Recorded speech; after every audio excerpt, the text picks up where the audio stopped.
వారణాసి సాహితీ వారధి వారు 2024వ సంవత్సరం దీపావళి పండుగ సందర్భంగా ఆన్లైన్ విధానంలో నిర్వహించిన తృతీయ వార్షిక ఏకపత్ర కథల పోటీలో 3వ బహుమతి పొందిన మొదటి కథ.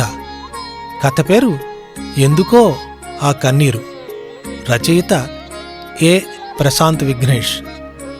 ఇక కథలోకి వెళదామా? నెక్స్ట్ సిగ్నల్లో తనని చూడబోతున్నాను. మాట్లాడుకోవడాలు ఏమీ ఉండవు, కనీసం సైగలు కూడా ఉండవు. ఒకరినొకరు చూసుకుంటూ ఉంటాం. తీరా నా టర్నింగ్ వచ్చినప్పుడు ఇద్దరం ఒక చిన్న నవ్వు నవ్వి బాయ్ చెప్పుకుంటాం. ఏంటి ఫీలింగ్? Just sweet nothing. అసలు ఎవరు? ఎలా పరిచయం? పేరేంటి? ఏమో, ఏమీ తెలీదు. లెట్స్ హెల్ప్ అన్న నా వాట్సాప్ గ్రూప్లో మెసేజ్ వచ్చింది. చూస్తే ఎవరికో బ్లడ్ కావాలి, అర్జెంట్ అని ఉంది. నేను వస్తున్నా అని గ్రూప్లో రిప్లై చేసి హాస్పిటల్కి యూటర్న్ తీసుకున్నా. పాపం నెక్స్ట్ సిగ్నల్ దగ్గర తను నా కోసం ఎదురు చూస్తుంటుంది. అయ్యో, బాగా డిసప్పాయింట్ అవుతుందేమో అని అనుకుంటూ హడావిడిగా హాస్పిటల్ చేరుకున్నాను. నేను వెళ్లే లోపలే అప్పటికే ప్రదీప్ అనే వ్యక్తి బ్లడ్ డొనేట్ చేస్తూ ఉన్నాడు.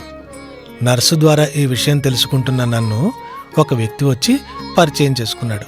తన పేరు రహ్మత్ అని చెప్తూ, హాయ్ అండి, నా పేరు మైఖేల్ అని నేను షేక్ హ్యాండ్ ఇచ్చాను.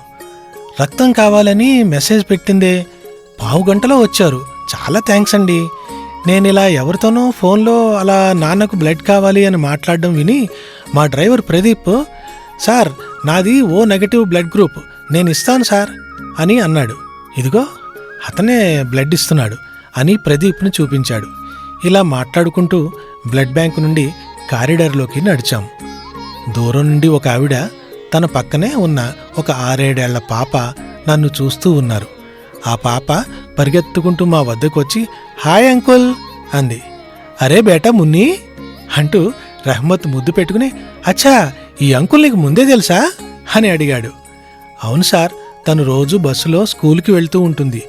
అదే టైంలో నేను ఆఫీస్కి వెళ్తూ ఉంటా. ఒక సిగ్నల్ దగ్గర ఆల్మోస్ట్ ప్రతిరోజు చూసుకుంటాం. నెక్స్ట్ సిగ్నల్ దగ్గర నేను టర్న్ తిరిగేటప్పుడు ఒక చిన్న నవ్వు నవ్వి తన బుడ్డి చేతులతో బాయ్ చెప్తుంది. పేరు కూడా నాకు తెలియదు, కానీ 3 నెలలుగా ఇదొక వింత పరిచయం అని నవ్వుతూ ఇప్పుడు కూడా తన గురించే అనుకుంటూ హాస్పిటల్కి వచ్చాను అని అన్నాను. ఓ అవునా అంటూ కూతురికి మరో ముద్దిచ్చి అంకుల్ పేరు మైఖేల్ అని చెప్పి నాతో తన పాప పేరు సోహా అని చెప్పాడు. అతను మాట్లాడుతున్నా నా ధ్యాసంతా అక్కడ కారిడార్ చివర నిల్చుని చూస్తున్న ఆవిడ మీదే ఉంది. నా కళ్లకు తాను జుబేదాలా కనిపిస్తూ ఉంది. మేము విడిపోయిన తరువాత ఇదే నేను జుబేదాను చూడడం. ఇంతలో అమ్మీ ఆ అంటూ వాళ్ళమ్మను పిలిచింది. వాళ్ళమ్మ మా వైపు చూస్తోంది.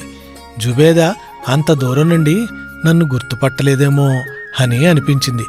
తను ఇంతకీ జుబేదానేనా మేడం అంటూ నర్స్ తన మామగారు అడ్మిట్ అయిన గది నుండి కేకేసింది. తను హాంజీ అంటూ వెనక్కి తిరిగి పరుగు తీసింది. ఆ కంగారును చూసి రహ్మత్ కూడా ఒక్క నిమిషం సార్, ఇప్పుడే వస్తాను అన్నాడు. అయ్యో మీరు వెళ్ళండి, నాకు ఆఫీస్కి టైం అవుతోంది, నేను వెళ్ళొస్తాను అంటూ సెలవు తీసుకున్నా. తిరిగి వెళ్ళిపోతున్న నాలో మెదులుతున్నదంతా ఒకే ఒక ఆలోచన. రేపటి నుండి సోహాను పలకరించాలా వద్దా? గదివైపు పరుగు తీస్తున్న జుబేదాకు కంట్లో తెలియకుండానే కన్నీరు కారిపోతోంది. ఎందుకో ఆ కన్నీరు.